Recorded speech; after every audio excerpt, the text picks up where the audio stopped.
policing the police every single day. It's, again, the look on their face is going to be priceless. Yeah. I would believe so as well. I would believe so as well. Hey, Thank you. while I got you on the phone, have you talked to your lawyer, your Second Amendment lawyer buddy recently? As of 2 days ago, yes. And where does that stand? I do not know that regard. I say lawyer. I have an advisor who is probably the number one person in this nation when it comes to Second Amendment rights, and that person is not a lawyer, and it's a lady who knows everything. A lady by Marion Hammer. Even better. But she's not Even a lawyer. better. She's not a lawyer. Right. But from what my conversations with her revealed that they can't keep any record of any kind. The only thing you can do is if you got an ongoing investigation, yes, you can make some phone calls and whatever.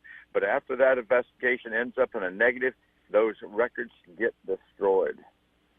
Will there be any form of investigation being called for? Or?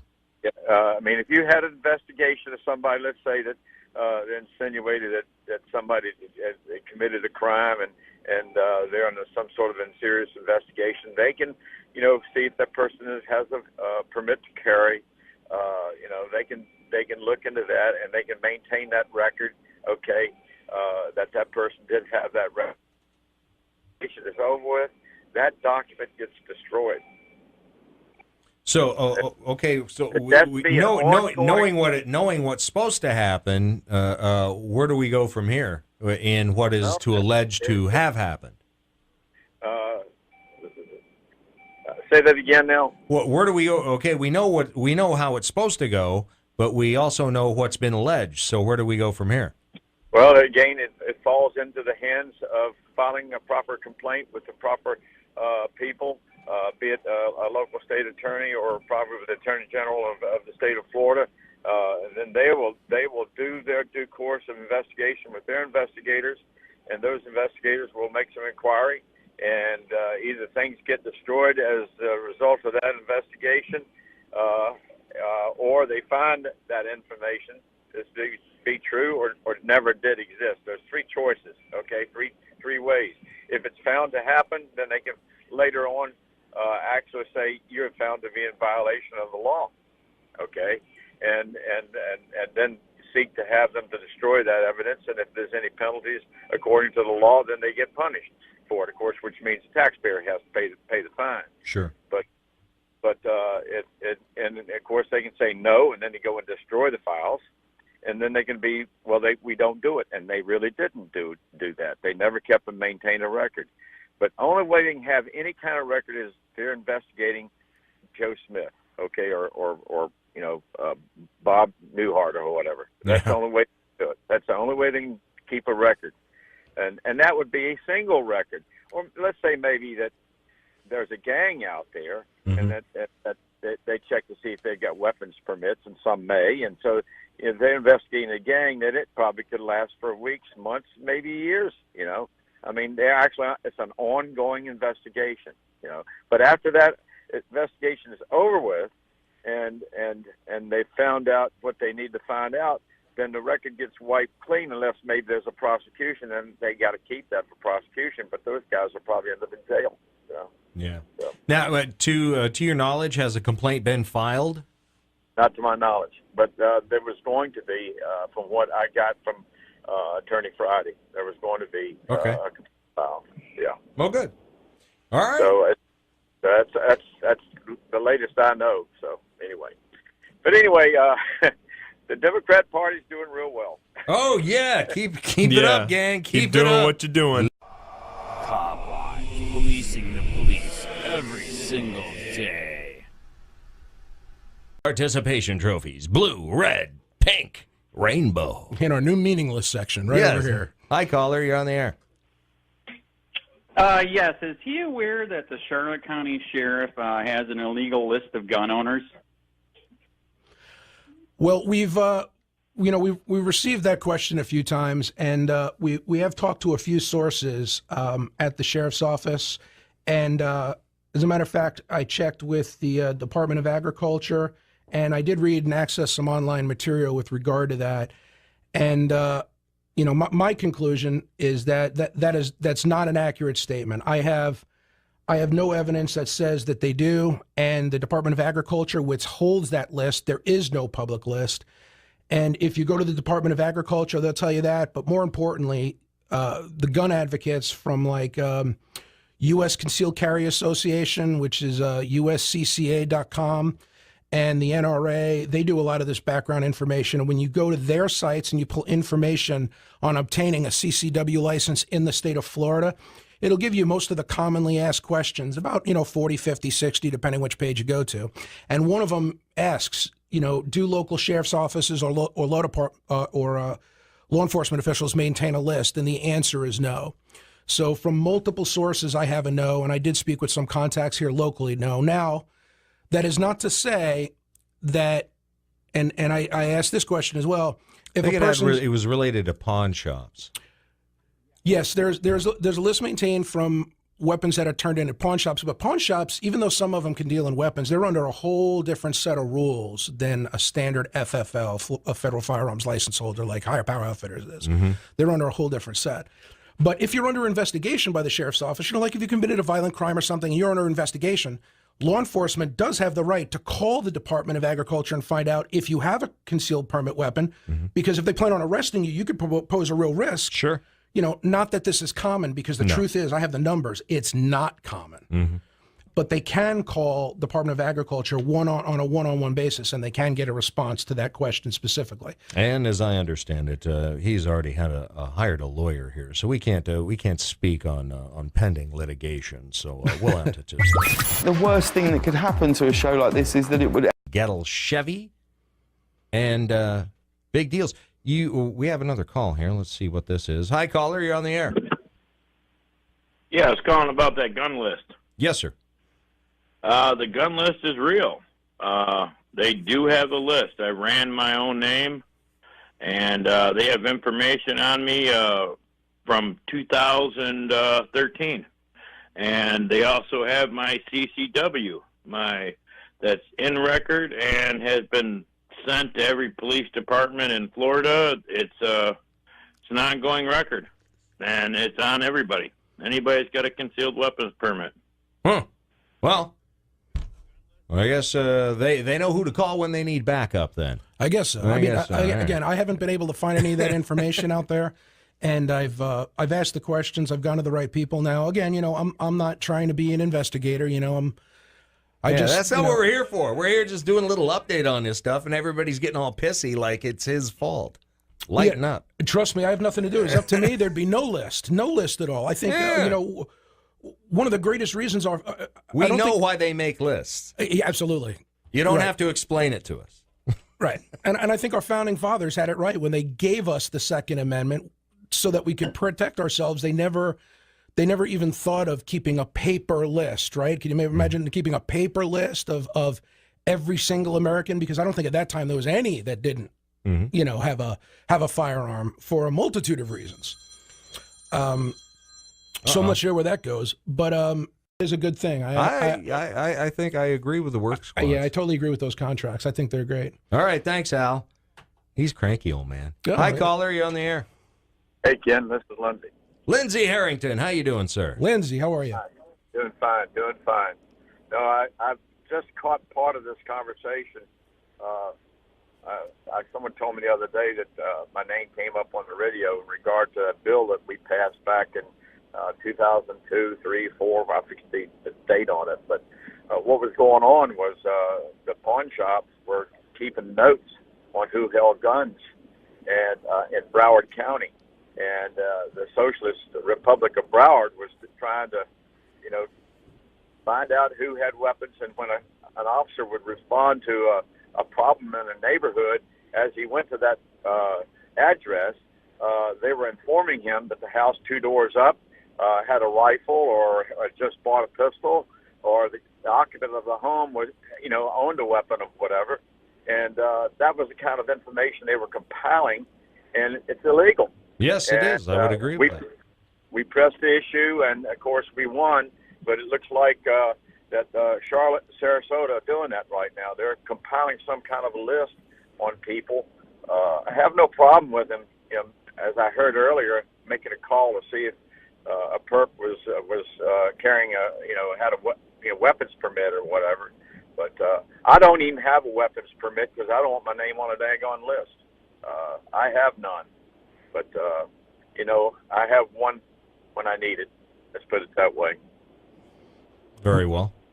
Yeah, I got you, Lindsay, and I agree. I mean, obviously that's illegal, and it's disturbing. Again, I don't have any inside information on this, but let's just speculate that exactly what you're saying is true. That have you seen this? They might be engaging in this Lindsay? list. Pardon me? Have you seen this? Have you seen evidence of it? Because all I've heard is No, hearsay. I've had it passed to me, and I have been those people in Tallahassee who have the grandest of influence, much better than I'll ever have, and the issue has been passed to a Second Amendment lawyer here in Florida by the name of Friday, and Attorney Friday is on top of this issue. Joe Friday is on the case. Yeah. Dragnet. Just the facts, man. Just the facts. 714. 714.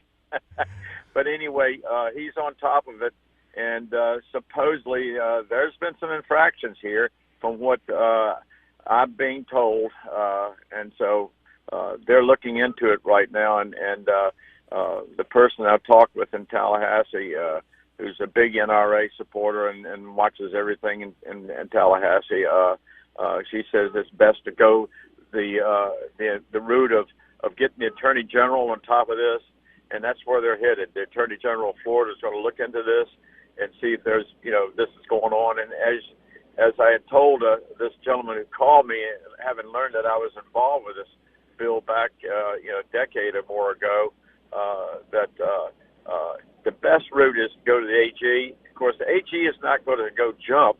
They're going to do their research and make sure that, there is or is not a problem.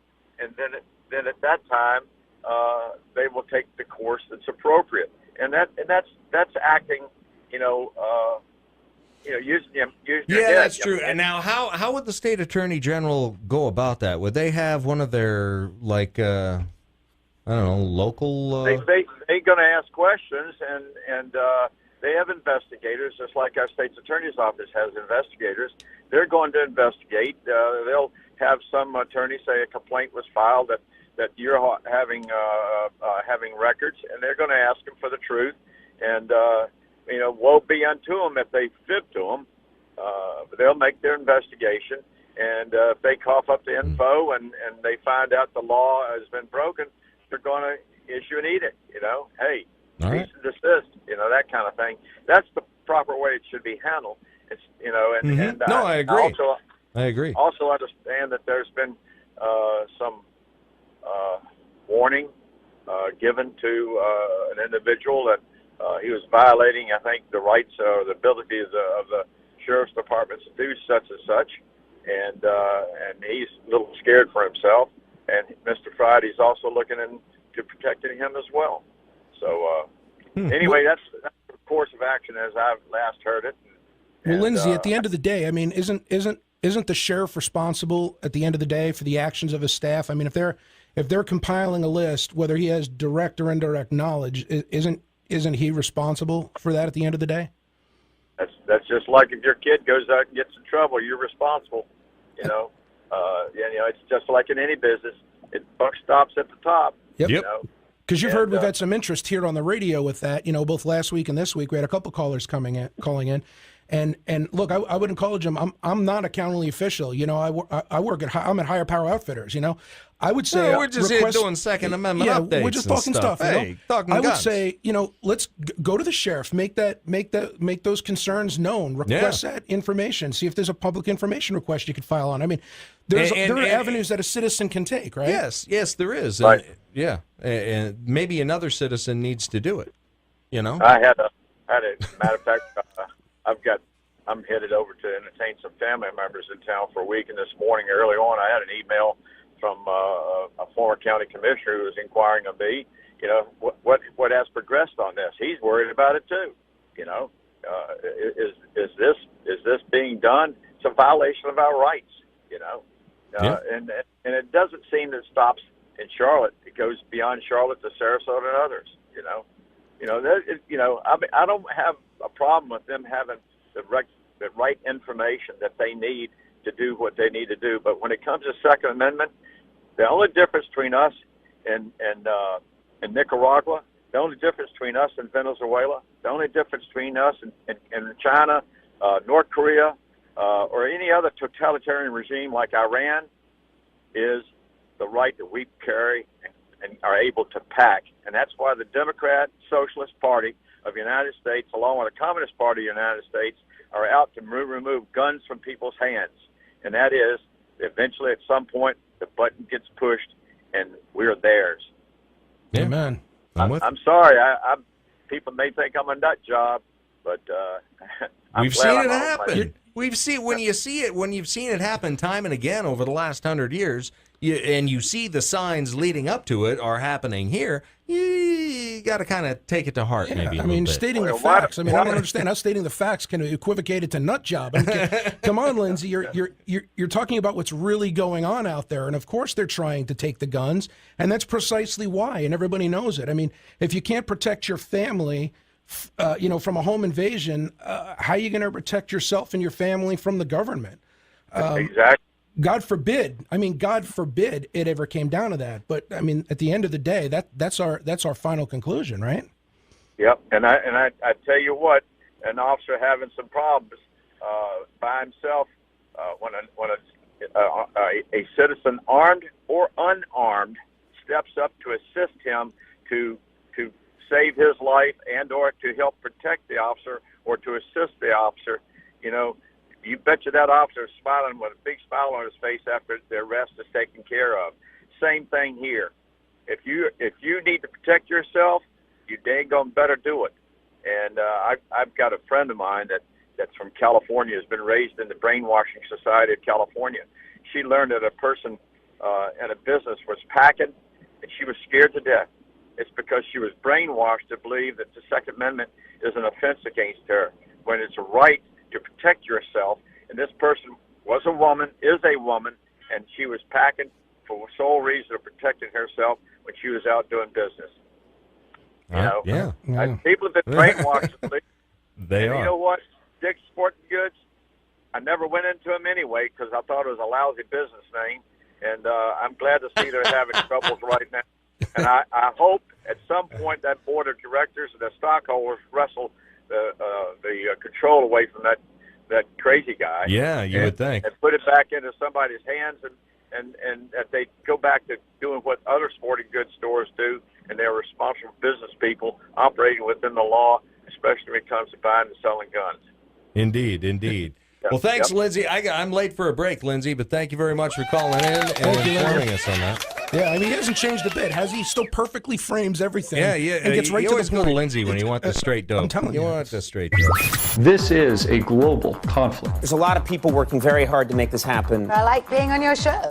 We'll be right back with Charlotte County Speaks on News Radio 15. Hey, Charlotte County, this is Charlotte County COPWATCH. I am using any video here under fair use if you have criticism, reporting, teaching, etc.